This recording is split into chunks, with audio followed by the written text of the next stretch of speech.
Isang magandang araw na naman mga kalawit. So, ang target ko ngayon mga kalawit ay mga kalalakihan sa gym. So, ang gagawin natin ngayon ay manglalalaki ako sa gym mga kalawit. Ano nang inaantay nyo mga kalawit? Let's go! I'm so excited na naman. Tara na!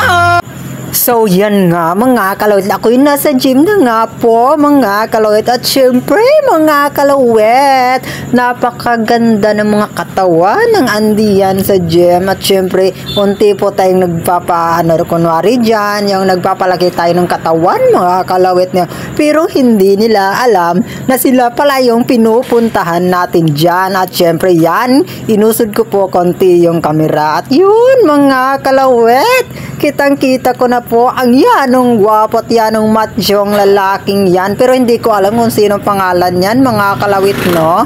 At yan nga mga kalawit, lumipat na naman ako sa, hindi ko alam kung anong tawag dyan mga kalawit, no?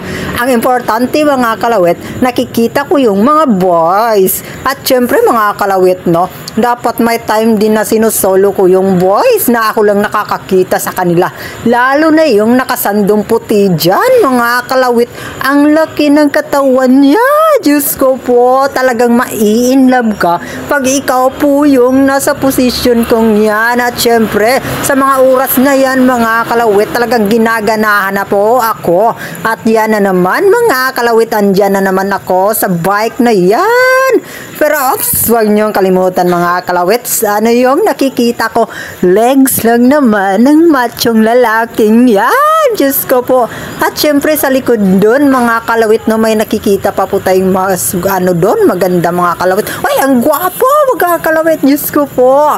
Kung nakita nyo lang yan mga kalawit, no. At siguro kung kayo yang nandyan sa lugar na yan at yanong napapaligiran naman po kayo ng kagwapo-gwapo at machong-machong mga lalaki, ay talagang mapupol po kayo mga kalawit. At so yan nga mga kalawit, may konting labas dila pa nga tayo mga kalawit, no. Ay, lalo pa akong ginaganahan dyan mga kalawit. At parang namamanyak na naman ang utak ko mga kalawit, no.